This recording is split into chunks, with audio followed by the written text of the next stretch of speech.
Ramón Acín y Conchita Monràs fueron asesinados por los golpistas respectivamente el 6 y el 23 de agosto de 1936. Representaban todo lo que ellos querían destruir, la libertad. Pero su legado siempre ha estado vivo entre nosotros. Sus ideas están presentes para siempre. La cultura del pueblo y para el pueblo. La cultura popular y las luces de la República.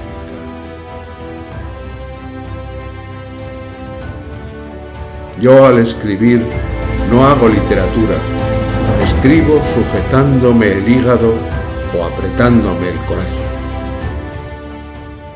Y es que así fue la aventura cultural durante la Segunda República.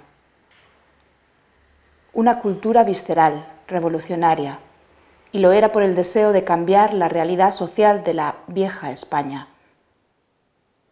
Por primera vez la cultura ya no iba a ser un movimiento elitista, hecho por los que podían tener acceso a la formación para sus propias clases sociales. Los movimientos pedagógicos progresistas ya venían desarrollándose desde principios de siglo en nuestro país. No había un sustrato cultural entre las clases populares. El analfabetismo era muy alto, pues el Estado no consideraba necesario darle demasiada educación a un pueblo al que tenía sometido y embrutecido por el duro trabajo manual que desarrollaba generalmente en condiciones penosas. Nuevas generaciones de intelectuales, hijos de una burguesía ilustrada, empezaron a seguir las tendencias europeas que también querían para nuestro país. Había que transformar a súbditos en ciudadanos, conseguir la alfabetización, acceder a la lectura, prepararse, formarse, conseguir un futuro mejor. La República aceptó este reto. Crearon miles de escuelas. Trabajaron duramente para el acceso a la educación superior para las clases populares. Ramón Acín nació en Huesca en 1888. En la misma época estaba empezando a florecer en Europa un movimiento de renovación pedagógica que hemos conocido como la Escuela Nueva. Es un movimiento que se extendió por distintos países, por Francia, por Bélgica, por Italia, por el Reino Unido, y que terminó transformando la concepción que teníamos de la infancia, del espacio escolar, de los materiales, del aprendizaje. En España dura como casi todo hasta la Guerra Civil, que supuso un corte en esa trayectoria de modernización y de europeización de la escuela. El primer tercio del siglo XX, incluyendo la Segunda República, por supuesto, yo lo he denominado muchas veces la edad de oro de la pedagogía, porque es el momento en el que llegan de Europa estas ideas modernizadoras, estas ideas de progreso, de emancipación, y poco a poco van transformando las escuelas de tal manera que los maestros españoles y otros científicos salen al extranjero becados por la Junta para la Ampliación de Estudios a partir de 1907, una institución que presidió Santiago Ramón y Cajal. Ramón Acín era hijo de un ingeniero y de una maestra, nació en el seno de una familia acomodada, estudió bachillerato en un tiempo en el que solamente los niños más mimados por la fortuna podían hacerlo. Volvió a Huesca y le dijo a su padre: yo lo que quiero es dibujar. Y su padre le dijo: bueno, pues hazte un dibujante de provecho, no vas a ser ahí un bohemio. Entonces vete a Madrid, prepara unas oposiciones para el Ministerio de Fomento y hazte delineante. Y luego pinta si quieres, pero búscate un poco una profesión que sea rentable. Ramón Acín se fue a Madrid como un buen hijo, preparó las oposiciones y afortunadamente para nosotros las suspendió. Entonces ya volvió a Huesca y se dedicó de lleno a su carrera como dibujante, fue colaborador en prensa, mandaba viñetas humorísticas, ya denunciaba toda la injusticia que veía, que es una constante en su vida. Él tuvo una beca de la Diputación Provincial, ya era un pintor reconocido, había hecho unas cosas muy divertidas. En el año 16 preparó unas oposiciones para ser profesor de la Escuela de Magisterio, para ser profesor de dibujo. Aprobó la oposición. En el año 16 tomó posesión de su plaza en la Escuela de Magisterio. Destacar ese papel de Ramón Acín como pedagogo, un profesor de los que quería mejorar sus sistemas de enseñanza. Y es que en 1923 Ramón Acín solicitó una beca a la Junta para la Ampliación de Estudios que hemos nombrado, aquel centro que presidía Cajal, para viajar a Alemania, y él decía, es que quiero conocer los modernos procedimientos de la enseñanza del dibujo. Esto era la primavera del año 23, pero él se había casado con Conchita Monràs el Día de Reyes de 1923, y Conchita ya estaba embarazada de Katia, que nació en el mes de octubre de ese mismo año. Entonces Ramón Acín, con buen criterio, pensó que quizá no era el mejor momento para marcharse a Alemania y renunció a su beca. Aunque solicitó esta misma pensión en varias ocasiones para ir a Italia, para ir a París, la última vez que lo solicitó, en el año 35, que yo he pensado muchas veces que si le dan la beca, quizá está en París cuando se subleva el general Franco y quizá no lo asesinan, ¿no?, en el mes de julio del 36, porque simplemente Ramón Acín no hubiera estado aquí y nos hubiera regalado pues, sus obras, su talento, su sensibilidad, pero aquello no pasó. Ocurrió algo también que explica por qué a Ramón Acín ya no le consideraron pensionado, no le dieron la beca nunca, aunque la JAE, la Junta para Nacional de Estudios, informaba favorablemente su solicitud, pero en el Ministerio la rechazaban. Y es que en el año 23 Ramón Acín entró por primera vez en la cárcel. ¿Cuántas veces estuvo? Varias, muchas quizá, cada vez que tenía ocasión de comprometerse. Por eso, para entender el tipo de profesor que Ramón Acín fue, no podemos conformarnos con decir, bueno, pues enseñaba dibujo, utilizaba buenas técnicas, porque los buenos profesores, como Ramón Acín lo era, no importa lo que enseñan, da igual que dé uno clase de dibujo, de latín o de química. Un buen profesor lo que al final hace es transmitir a los estudiantes, a sus alumnos, una manera de entender el mundo, una manera de mirar la sociedad. Y me conmueve mucho, porque cada vez que veo una foto me asumo a las cartas de Acín y otros documentos. En realidad lo que estoy viendo es el país que perdimos, la España que no pudo ser, la pedagogía que fue cercenada por una guerra civil, que es una cicatriz que parte en dos el siglo XX, es una cicatriz que a veces todavía nos sangra. La gran obra de Ramón Acín es su propia vida a la que, en la que intervienen vocaciones por la pedagogía, por el arte, es pintor, es escultor, escribe en la prensa, funda periódicos, funda revistas, tiene una actividad intelectual extraordinaria y tiene una influencia en el mundo cultural, como digo, sobre todo aragonés, es fundamental. Ramón Acín adquiere un compromiso anarcosindicalista que transita a lo largo de toda su actividad, de todas sus actividades intelectuales, artísticas, pedagógicas, etc., y lo protagoniza, además. Probablemente en torno a los 18 o 19 años es cuando empieza a tener una militancia activa. Ya ha estudiado, ya ha empezado a hacer algunas viñetas en la prensa. La obra artigráfica de Ramón Acín es extraordinaria, y es extraordinaria tanto desde un punto de vista crítico como siempre también con unas pinceladas de humor que caracterizan en buena medida el espíritu de bonomía que tenía el Ramón Acín. A lo largo de su vida va a ser representante del anarquismo alto aragonés en todos los congresos que organiza la CNT. El último de ellos será en el año 36, que será en Zaragoza, y es el preludio de la Guerra Civil. La vocación pedagógica de Acín está perfectamente reflejada en su actividad sindical, de tal manera que no solamente interviene en estos congresos y elaborando ponencias, sino que a Ramón Acín le gustaba mucho andar con la gente de la calle, desde luego, y andar por los pueblos. Hay que recordar, por otra parte, que Acín, junto con su amigo Herminio Almendro, son introductores en la provincia de Huesca del método Freinet de la escuela y de las nuevas formas de pedagogía. Es decir, todo ese conjunto de cosas es en el que Ramón tenía un éxito y un predicamento extraordinario. Durante la dictadura de Primo de Rivera estuvo en la cárcel al menos en 3 ocasiones, como consecuencia de los artículos que había publicado en revistas o en periódicos, molestando lógicamente al poder, reivindicando la condición de ciudadanos, ¿no?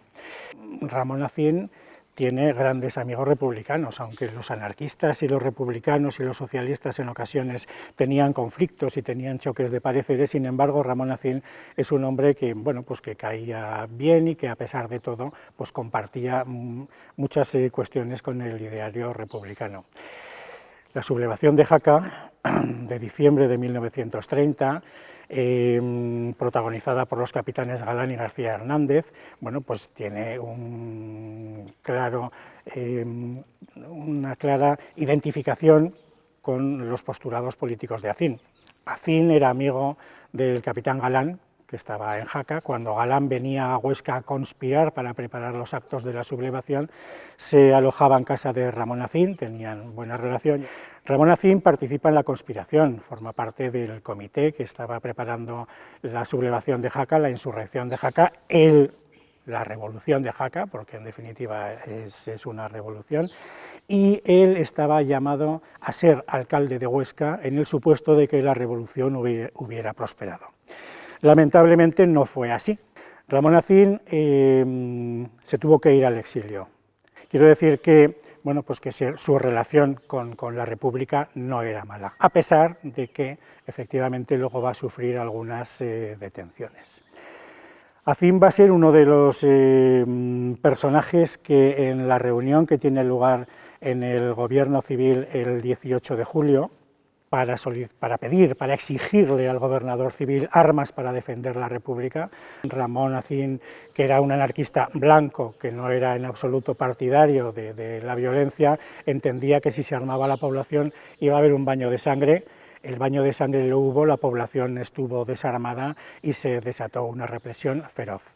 Ramón y Arnalda, su amigo Juan Arnalda, el zapatero, se escondieron en el caserón de la calle de las Cortes, y la policía, que de alguna manera tenía noticia de que podía estar escondido, acudía a la casa de Ramón y de Conchita a diario a prenderlo. Finalmente, el día 6 de agosto, se entregó porque escuchaba cómo los policías y los falangistas que iban a su casa le pegaban a su mujer delante de Katia y de Sol, y entonces él llegó un momento que ya no lo pudo resistir. Arnalda había salido disfrazado de la casa 2 días antes.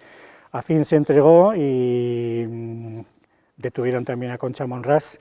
Ese mismo 6 de agosto fue fusilado y Concha fue fusilada el día 23 junto con otras 94 personas en las tapias del cementerio de Huesca. La vida de Ramón Acín es una vida de compromiso de principio a fin, de compromiso con la idea anarquista que, como señalo, impregna toda su actividad. Es una vida entregada a los demás desde la perspectiva de la ayuda, de la colaboración. Ayudaba con una prodigalidad extraordinaria.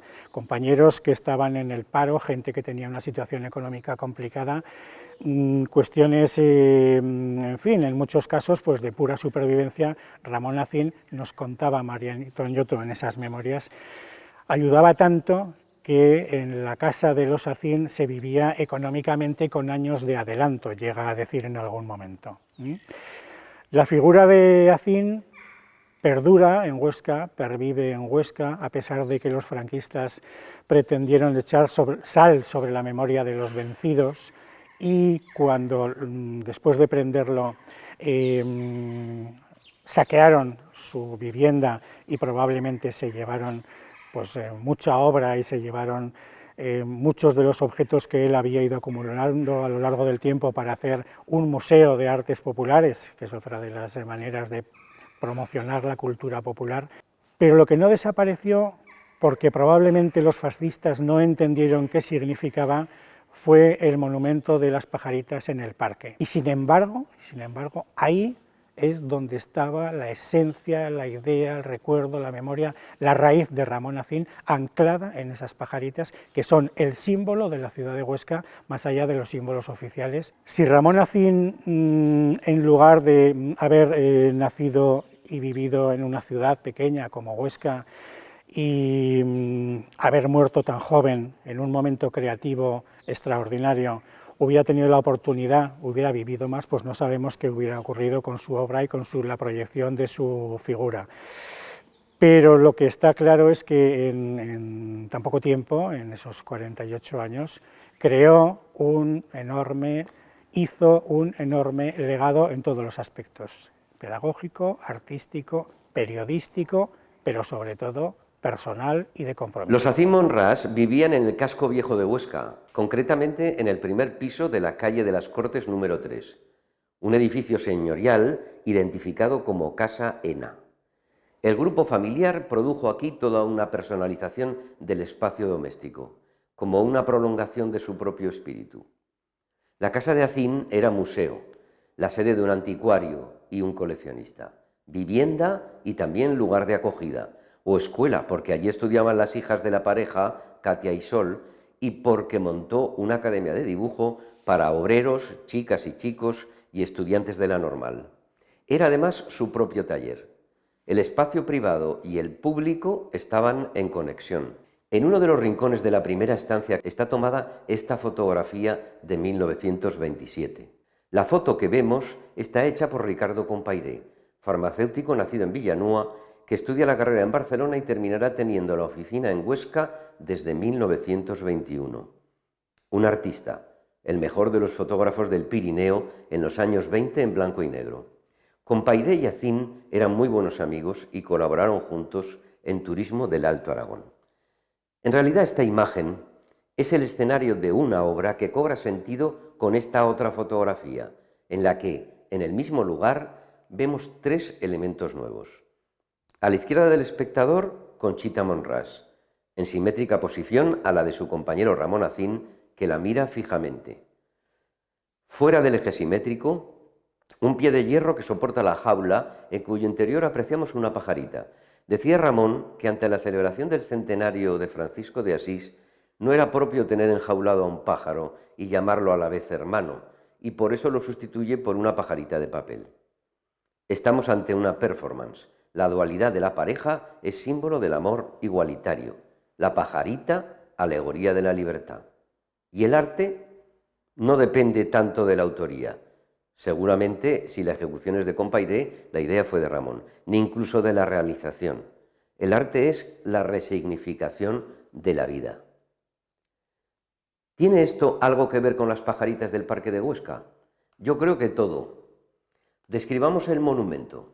Sendas basas escalonadas de 1,09 metros de altura y realizadas en cemento pintado de verde, sirven de soporte a dos pajaritas blancas enfrentadas, hechas en chapa de hierro de 1,25 por 1,20, de la que dio cuenta Fundiciones Aberli de Zaragoza. La horizontalidad y la verticalidad de los soportes, que terminaron siendo prismáticos, constituyen las líneas de estabilidad que se ven negadas por diagonales y triangulaciones.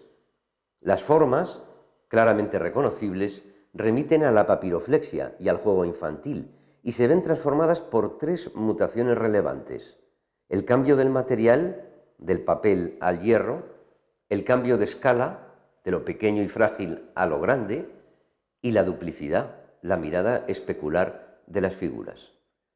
El resultado visual es simple: geometría, sencillez, reconocimiento figurativo, pero hay un juego en la mirada, es decir, una estética científica, racionalista, minimalista, unida a un carácter lúdico y casi surrealista. Sacado el objeto, la pajarita, de su contexto ordinario, aflora una nueva realidad. El monumento se inauguró en 1929 y pasó a ser desde entonces el primero en el mundo dedicado a una figura de papel y diseñado para un jardín. El héroe patrio, que normalmente venía siendo el protagonista del monumento urbano, es sustituido por una imagen en apariencia intrascendente. Se canta a la tradición a la vez que a la modernidad, por la utilización de nuevos materiales como el hierro y el cemento. La pajarita de papel es un trasunto de estas palomicas que son vuelo hacia el mundo mejor y sueño de libertad. Incuestionable que esto es así, pero queda por aclarar el porqué de la duplicidad, esa confrontación en perfecta simetría, esa mirada especular en la fuente de las pajaricas de Huesca. Para interpretar esto convenientemente, creo que hay que volver a la fotografía de Compairé, a la de Conchita y Ramón sentados en su casa en armónica equivalencia. Visto desde aquí, cada pajarita se reconoce en la otra en total paridad. Es un amor igualitario, presidido por la libertad. Son ellos dos. Podríamos ser cada uno de nosotros. Al estudiar a Ramón Acín, todos insistimos en que son muchos los registros en los que Ramón se desarrolla. Y se habla de un Ramón pintor, de otro escultor, del pedagogo, del maestro, del coproductor de cine, del cartelista, del activista cultural, del activista político. Y la verdad es que eso crea inquietud y dificultad a la hora de hacer un análisis sobre Ramón, desde luego, sobre todo al especialista, pero nunca creo a Ramón Acín, porque Ramón Acín es la síntesis de todos ellos. Es más, si analizamos a Ramón desde la perspectiva del contenido, nos encontramos con estas variaciones, pero si la analizamos desde el continente, encontramos una y solo una concepción básica, que es la de un anarquista, la de un anarcosindicalista, la de un libertario. Eso es lo que da coherencia a todas las facetas que en principio parecen multiformes. Y es que Ramón, hay que tener en cuenta, y yo creo que esto es básico para comprender su trabajo, Ramón nació en 1888. Esa generación fue una generación que estuvo marcada por unos cambios que ya muchos sintonizan no como cambio epocal, sino como cambio de era. Es decir, una generación que se enfrenta a los 20, a los 30 años con una guerra de Marruecos que supone el desmantelamiento prácticamente de un sistema colonial en crisis, que se encuentra después con una Primera Guerra Mundial, con millones de muertos. Esos millones de muertos van a hacer que la idea del progreso y de la civilización maquinal y de la civilización tecnológica se vaya al garete. Una revolución rusa que crea todas las expectativas de esperanza social y que va a ser frustrada muy pronto, pero que está allí para esa generación revolucionaria. Y el fascismo de respuesta, que se llevará a Ramón también por delante, pues claro, todo eso hace que el suelo sea un suelo nada sólido y, como decía Marx, ¿verdad?, todo lo sólido se desvanece, refiriéndose a este periodo. Entonces, lo interesante es saber, ante ese mundo lábil, ante esa situación lábil, ante esa frontera que está en constante cambio, cómo se sitúa Ramón. Y cómo, decía, Ramón se sitúa en una posición claramente anarquista que le lleva a ver el mundo de una manera radical, desde un humanismo totalmente radical. Y ese humanismo radical va a hacer que comprenda la situación de manera muy distinta a muchos miembros de su generación. Ramón entiende claramente que los principios del liberalismo, de libertad, igualdad y fraternidad, si no se garantiza la supervivencia, la necesidad básica de la persona, no hay libertad posible, no hay dignidad humana posible, no hay fraternidad posible, no puede haber cultura posible. Esta idea creo que es fundamental. Él sabía que iba a haber una Segunda República, pero él temía que la sangre azul de la monarquía fuera sustituida por la sangre del petróleo de unos nuevos oligarcas que acabarían con él también en la cárcel. Yo creo que esa idea de que sin libertad, sin igualdad, no es posible la cultura, es una idea fundamental y va a ser permanente en él y va a ser recurrente. De igual manera que lo es también ese intento de intervención sobre la realidad y sobre la vida de manera casi constante, como es Ramón como artista. No nos deja una definición, nos deja casi dos indefiniciones. Dice, yo no soy campanero de ninguna campana, y la segunda, no hay mejor método que no tenerlo. ¿Qué quiere decir eso? Que si nosotros queremos encontrar a un Ramón Acín surrealista solo, o simbolista solo, o postcostumbrista solo, o postimpresionista solo, o expresionista solo, o surrealista, como os digo, no lo vamos a encontrar, porque es simultáneamente todo eso. Es una gran variación de estilo. Esa gran variación de estilo la va operando a lo largo del tiempo, rompiendo las suturas, las costuras, podríamos decir, de las artes. Es decir, Ramón pasa de pintar, de dibujar a pintar, de pintar a grabar, de grabar a ilustrar, de ilustrar a hacer una mesa caballete para las escuelas normales de magisterio. De ahí te puede pasar a hacer un cartel, una obra de teatro, un juego para enseñar geografía a sus chicas. Puede, como os digo, tratar de escribir un artículo, plantear un libro. Al principio, Ramón es fundamentalmente un dibujante. Al principio y al final siempre será un dibujante, pero fundamentalmente es un dibujante que aprehende la realidad de manera costumbrista y lo hace pues de una manera naturalista. Ese Ramón liga después la palabra a la imagen a través de viñetas y caricaturas y se convertirá en un hacín humorístico. En un tercer momento es cuando estos registros se amplían al cartel, a la portada de un libro, a, como os digo, un objeto que los de la Bauhaus, por ejemplo, lo podrían haber reconocido perfectamente, y todo ese abanico que se abre va ganando cada vez más en una dirección que es la que yo creo que es a la que van a parar casi todos los grandes, que es la estilización, que es la forma cada vez más pura, más geométrica y más esencial. Y además a la idea del símbolo, es decir, no hace una pajarita, hace una historia del amor. No hace una fuente, hace una historia del agua. No representa una bailarina, presenta la danza. Yo creo que para Ramón Acín el arte es un lenguaje universal, es decir, que debe llegar a todo el mundo, con mayor o menor grado de lectura, pero a todo el mundo. El arte tiene una función social, que es transformar la vida. Pero, como él bien comprende, la vida no se deja transformar de cualquier manera. Hay que hacer una revolución para que quepa la belleza. Es decir, más importante que la vida, más importante que la obra artística, es el propio artista. ¿Cuál era la función que consideraba Ramón que debía tener el arte en el desarrollo general? Hace un catálogo pequeñito y en él figura este texto.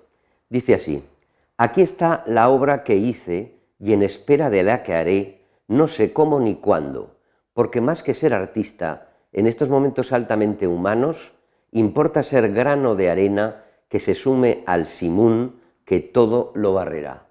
Creo que Ramón enseña perfectamente la relación entre arte y vida, y que esa relación no es la de dos compartimentos estancos. Es decir, el arte y la vida están porosamente relacionados, tienen una frontera prácticamente de papel.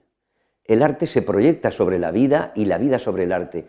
Yo muchas veces he pensado en Conchita Monràs, en la pareja de Ramón, y me he encontrado que no hay ni una pintura que se le pueda atribuir, no hay ni una escultura que se le pueda atribuir tampoco, no tenemos ningún escrito, y sin embargo me encuentro con una compañera, con una mujer de Ramón, que juega al tenis, es esperantista, es anarquista, cría a las hijas en casa, sacándolas de la escuela oficial a la que considera represora y opresora, y por tanto se dedica a una tarea totalmente autodidacta.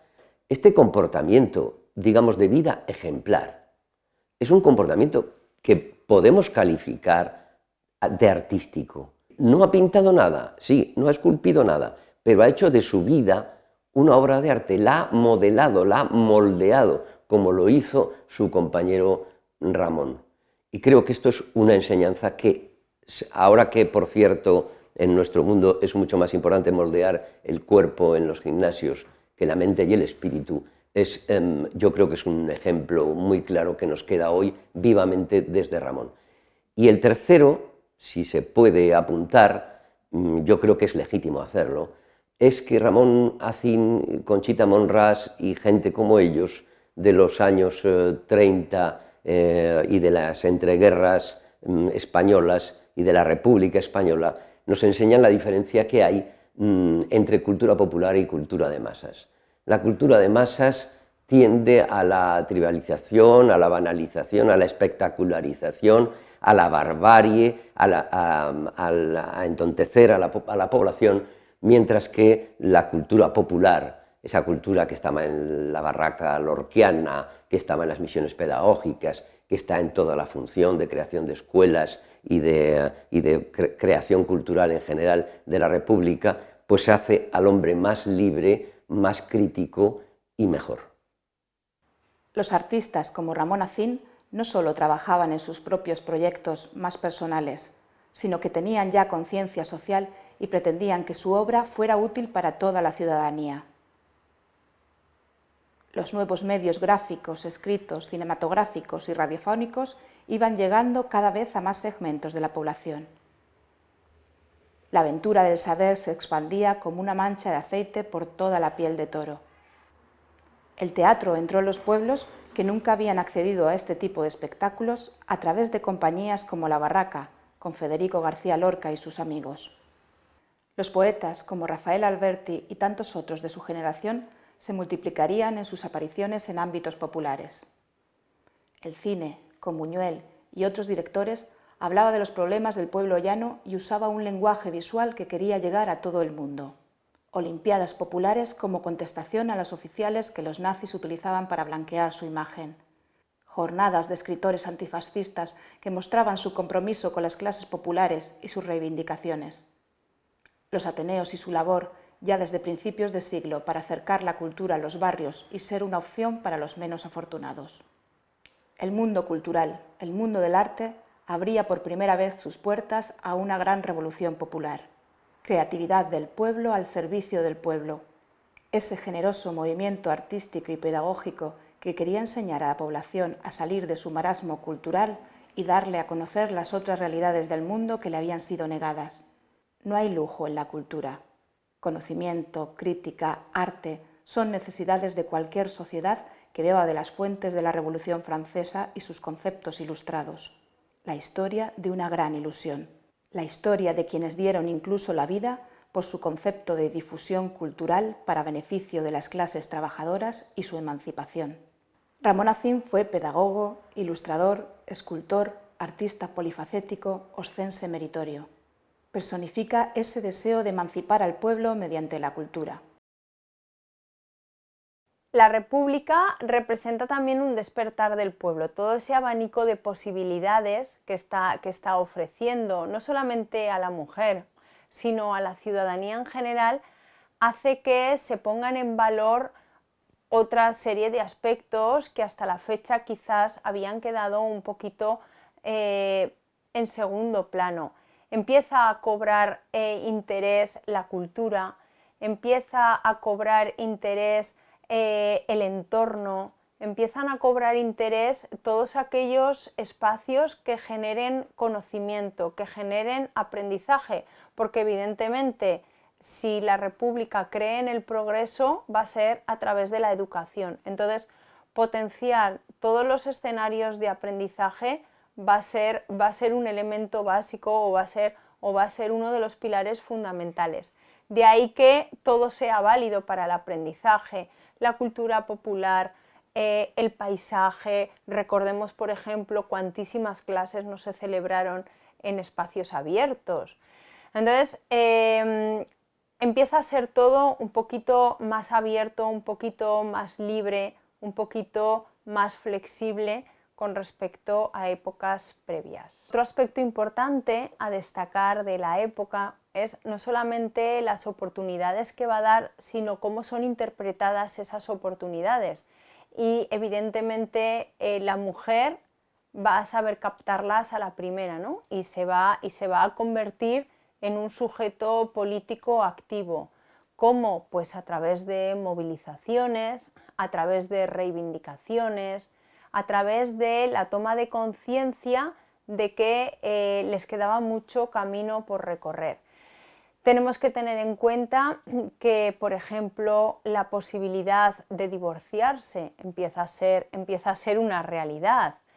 Es en estos momentos cuando surgen asociaciones como, por ejemplo, la Agrupación de Mujeres Antifascistas, como espejo a otras organizaciones europeas que hay con la misma estructura, y empiezan a introducir pues, reivindicaciones internacionales como son el derecho a la maternidad, el derecho a una maternidad libre, la defensa de la paz.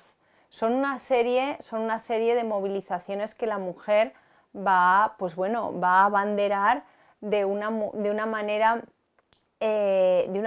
protagonista. La Segunda República representa, por así decirlo, el momento definitivo en el que se institucionalizan una serie de derechos, una serie de posibilidades. Existía previamente un pozo que facilitó eso. Y más en el ámbito, quizás en lo cotidiano, ¿no? Evidentemente en lo legislativo había mucho camino que recorrer, pero en lo cotidiano se iban haciendo cosas, se iban creando despertares que luego facilitaron el que esa mujer tuviese más posibilidades. Yo recuerdo muchas veces el testimonio de mi abuela paterna. Ella tuvo la posibilidad de venir a estudiar aquí a Huesca, de venir a estudiar, y estamos hablando en la década de los años 20. Ella bajó de un pueblo de la montaña a estudiar magisterio aquí a Huesca, precisamente fue alumna de Ramón Acín, y si nos miramos sus fotos de la universidad de aquellos años, es un momento mixto. En esos momentos en la universidad existía un porcentaje de alumnado masculino mucho más amplio que el femenino, pero había también una gran presencia femenina. Por tanto, sí que es cierto que la República abrió las posibilidades, pero no las inauguró, sino que existían ya ciertas oportunidades previas. Yo recuerdo precisamente en ese testimonio, pues bueno, cuando ella hacía alusión a que cuando estalló la República, cuando estalló la Segunda República, ella estudiando aquí en Huesca, ella siempre lo dice, las calles de Huesca se convirtieron en una fiesta. Claro, pues porque era precisamente la celebración definitiva de lo que se venía construyendo, desde hacía tiempo, ¿no? Fue la oficialidad de que iba a haber un cambio, el sueño de la libertad, el sueño del progreso, el sueño de las oportunidades, el sueño de que ellas puedan salir a las calles, puedan reivindicarse como ciudadanas. Pues bueno, se estaba haciendo realidad, y de pronto se acabó de cuajo, y además se convierte en motivo de represión.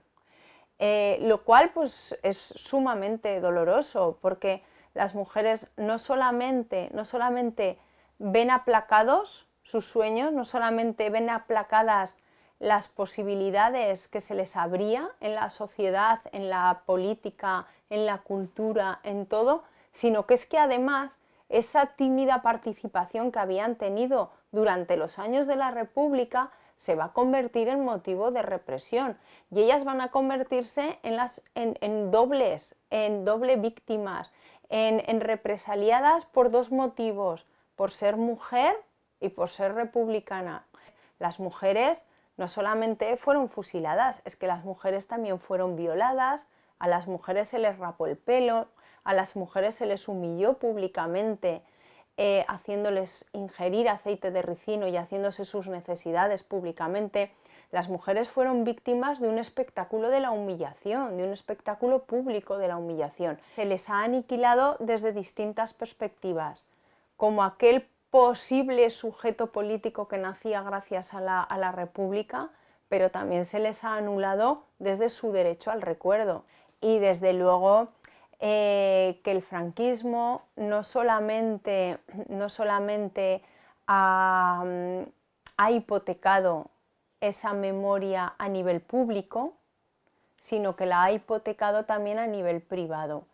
Para muchas mujeres el miedo ha silenciado totalmente la memoria de estas mujeres, ha callado su memoria. Entonces, evidentemente, hacer un ejercicio de memoria es devolverle a esos sueños republicanos la dignidad que se merece. República, con la llegada de la República a España, esa gran ilusión que tenía el pueblo español de por fin acabar con siglos de sumisión y por fin hacerse protagonista de su propio futuro político, vino aparejado a toda esa ilusión política, vino también con ella el tomar el proceso de las propias vidas de los que estaban integrando ese gran proyecto nuevo. Durante el primer tercio del siglo XX, ya desde finales del anterior, el proletariado español consiguió, a base de mucho esfuerzo y de mucho trabajo, esos 200 y pico muertos que hubo solo durante la huelga de la canadiense para conseguir las 8 horas que parecían imposibles, todos esos logros que consiguió el trabajador español a base de muchísimo esfuerzo y a base de muchísima sangre, llevó consigo la aparición de una nueva palabra, la palabra ocio, una palabra que no estaba en el vocabulario de una persona del pueblo en nuestro país y en muchos otros. Ese ocio era el que por fin habían conseguido con esa bajada de las horas que tenían que trabajar al día, así como un mayor aumento salarial, consiguieron tener lo que hoy podríamos llamar momentos para sí mismos, es decir, que podían desarrollarse personalmente. Esto es enormemente importante. ¿Por qué es enormemente importante? Porque el trabajador hasta entonces prácticamente solo había hecho una cosa: trabajar durante un montón de horas al día y luego perderse en una taberna para gastar el dinero que no tenía y beber mucho más de lo que debía. A partir de ese momento, el pueblo demostró que si tenía tiempo, era capaz de desarrollar su personalidad y de desarrollarse mutuamente en conjunto. Esa aparición del ocio crearía una verdadera cultura popular. Y no estamos hablando de la cultura popular típica de lo que son pues, las costumbres populares de los pueblos, lo que estudian los etnólogos y los antropólogos. Estamos hablando de otra cosa. Estamos hablando de que incluso lo que era el trabajador urbano, por fin era capaz de unirse entre ellos para pagarse pequeños locales que los arreglaban con sus propias maneras, con sus propios oficios, y se juntaban efectivamente a bailar los fines de semana, pero también hacían un remedio de formación profesional, cuando no existía todavía en nuestro país, para intentar quitar de esa esclavitud que se llamaba el ser aprendiz durante años en una fábrica sin conseguir ni una peseta a cambio, el conseguir también, por ejemplo, crear grupos de teatro, clubes de lectura, pequeñas bibliotecas privadas y multitud de cosas que hasta ese momento en ningún momento se habían planteado. También, por ejemplo, el acudir a tener más contacto con la naturaleza. El excursionismo era también algo fundamental, así como el deporte. Todas esas cosas tuvieron un esplendor tremendo durante la República, porque por fin el poder estaba apoyando algo que hasta entonces estaba siendo vigilado. Durante la dictadura de Primo de Rivera, incluso se llegaba a mandar un policía cuando había reuniones de estos grupos de amistad, que se llamaban así. Pero además hubo una eclosión, que ya anteriormente iban funcionando, como digo, durante ese primer tercio del siglo XX, de casas del pueblo, en el caso de los socialistas y ugetistas, y de ateneos libertarios, en el caso de los cenetistas. Todos esos centros se convirtieron en verdaderos templos de la cultura popular. La gente, por fin, tenía acceso a una mayor educación, porque el impulso fundamental de la República fue precisamente para que hubiera escuelas en todas partes, para que la educación llegara a todas partes y para que ésta se extendiera hacia arriba y hacia abajo. También fue más fácil acceder a la educación universitaria, a la educación superior. La aparición de una serie de élites que hasta entonces solo habían trabajado para sí mismas, es decir, una auténtica generación, la del 27, por ejemplo, que, bueno, digamos, que tuvo conciencia de que ese saber que ellos tenían, esas claves que ellos manejaban, ahora podían ser compartidas por todo un pueblo, porque la gente estaba teniendo acceso para poder acceder a esas claves, estaba siendo educada. Por ese motivo tenemos una generación tremenda, un auténtico siglo de oro republicano, que son todos esos poetas que todos tenemos en mente, García Lorca, Rafael Alberti, o bueno, dramaturgos, o músicos, o bueno, todo tipo de personajes como Buñuel, no nos olvidemos también de él. Y Buñuel pues, nos lleva a otro tema, que es la cinematografía, nos lleva a las publicaciones, hay cantidad de elementos culturales que eran prohibidos para lo que era el pueblo llano y que a partir de este momento empiezan a ser comunes y corrientes. Y la gente participa y los intelectuales colaboran. Era una ilusión colectiva, era la ilusión de todo un pueblo, era la ilusión por convertirse de súbditos en ciudadanos, era la ilusión por tener un desarrollo personal, era la ilusión porque no venir a este mundo solo a trabajar, sino para también tener una vida lo más feliz posible. La historia de esa aventura, a través de las diferentes manifestaciones que tuvo en nuestro país, es precisamente de lo que queremos hablar a lo largo de este trabajo. Ramón Acín, que forma parte fundamental de este mismo trabajo, es un paradigma de lo que hablamos ahora y de lo que pretendemos transmitir a la gente. Porque Ramón Acín es precisamente un hijo de una burguesía, es decir, es una persona acomodada, y sin embargo su conciencia social le lleva desde el primer momento a ponerse del lado de los débiles, con gran riesgo de su vida, entrando muchas veces en la cárcel y con una generosidad tremenda. Su casa era una casa museo en la que entraba todo el mundo, desde la gente más humilde, su amigo más cercano era un zapatero, pero a su vez era un hombre completamente que estaba identificado con la lucha popular. Era amigo de Galán, el revolucionario de Jaca, era el que estaba llamado para ser alcalde de Huesca, es decir, que era una persona que aparte de sus dotes artísticas y pedagógicas y su labor de militancia, fue un paradigma para nuestra tierra, como aragonés que era, pero también sobre todo para el universo, porque él era un libertario, un universalista, y fue una persona que precisamente por esas ideas, e igual que se hizo con toda la ilusión que hemos estado hablando antes y que vamos a desarrollar, se hizo en todo el país, con toda esa ilusión, se cercenó con ese golpe de Estado y esa guerra que nos volvió 100 años atrás, porque de nuevo se nos dijo cómo teníamos que pensar, no se permitió ningún tipo de disidencia, se volvió al control por parte de la Iglesia de toda la educación, se volvió a que la mujer se tenía que dar con la pata quebrada y en casa, y que las únicas expresiones culturales tenían que estar al servicio del régimen. Es decir, que toda esa ilusión quedó cercenada, al igual que la vida de Ramón Acín, que precisamente fue asesinado por ese motivo y por compartir esa ilusión con ese pueblo. Tengo ese privilegio de haber sido nieta de Ramón y hija de Katia. ¿Por qué digo que es un privilegio? Pues porque la historia que hemos conocido después, ya de más mayorcicos, pues nos diseñan pues, a unas personas pues, bastante fuera de lo común. La imagen que nos hemos hecho de mi abuelo la hemos hecho pues, a base de los recuerdos de mi madre, de mi tía, Sol, y también a base de la cantidad de gente que con el tiempo pues, ha ido informándose sobre el personaje y ha ido desvelando facetas que para nosotros pues, de alguna manera eran un poco desconocidas. Mi madre siempre nos contaba que su infancia fue muy feliz, eran dos niñas, vivían en una casa grande y preciosa, que ya había sido de sus abuelos, de los padres de Ramón Acín.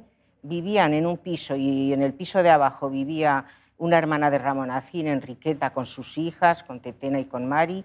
Entonces era un hogar muy familiar. Unos vivían en una planta, otros vivían en otra, y allí se instalaron, cuando se casaron, que ya habían muerto mis bisabuelos, allí se instalaron Ramón y Conchita.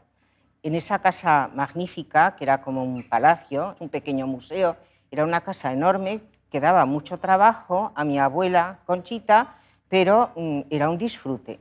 Y entonces mi madre y Sol siempre recuerdan que la casa estaba llena de vida, era una casa muy visitada.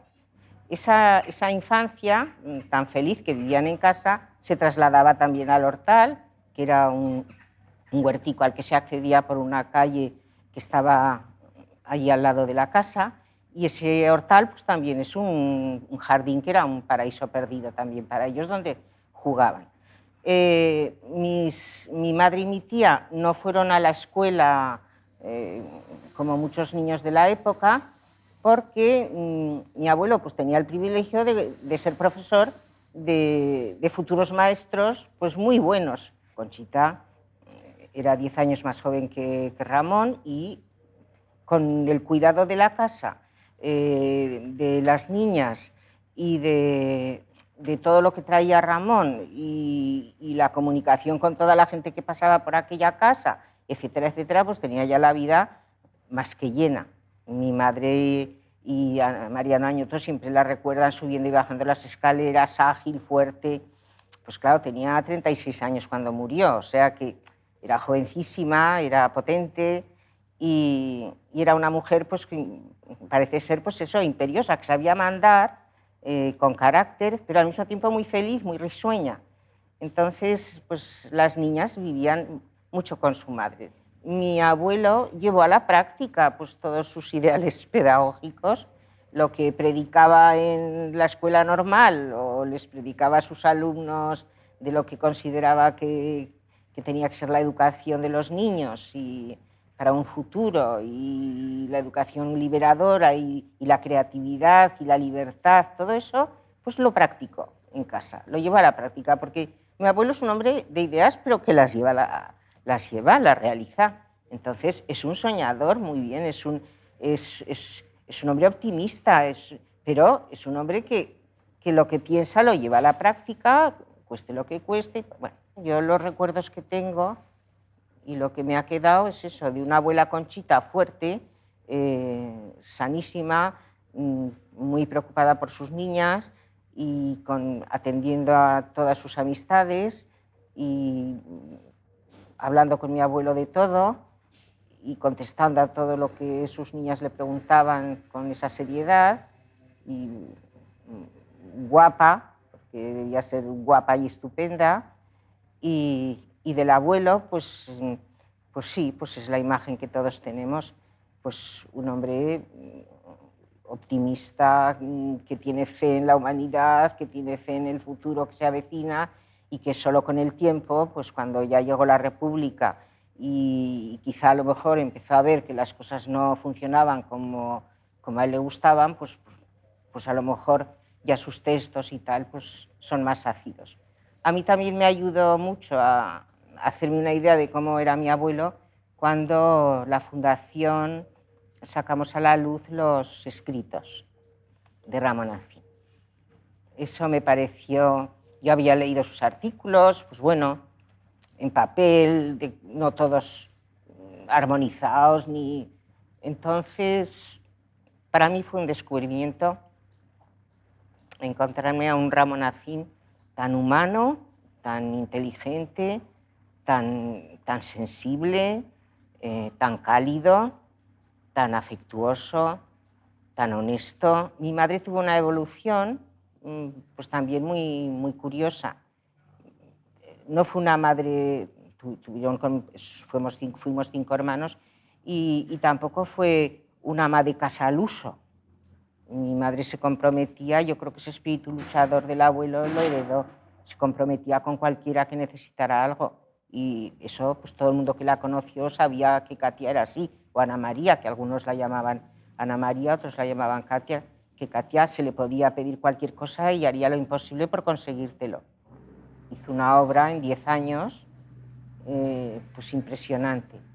Lo que sí que nos sorprendió también, eso lo hemos dicho muchas veces, es la temática, porque era una mujer muy feliz, muy optimista, que, en fin, que no nos imaginábamos que dentro llevaba esos recuerdos y esa amargura que con el tiempo pues ya llevaba muchos años viuda, se quedó viuda muy joven, mi padre murió muy pronto y entonces sí que nos sorprendió, pero ya nos lo explicaba, decía, oye, esto es lo que me sale. Son grabados muy potentes, muy fuertes, muy duros, con una temática, pues eso, sobre el dolor, sobre el sufrimiento, mucho también el sufrimiento de las mujeres, el cuerpo femenino. Y cuando murió, pues que también se murió de un cáncer rapidísimo, pues dejó todo un empantane de obra que bien se vale de que tengo una hermana muy ordenada y un cuñado, se metieron a saco allí a ordenar, a buscar las planchas, a buscar, y la verdad es que tenemos pues un fondo de sus obras pues muy importante. Claro, mi madre y mi tía Sol pues tuvieron que pelear mucho porque no se llevaran las cosas de Ramón Acín cuando lo fusilaron. Sí, quemaron mucho de lo que tenía, mucho, porque mi madre recordaba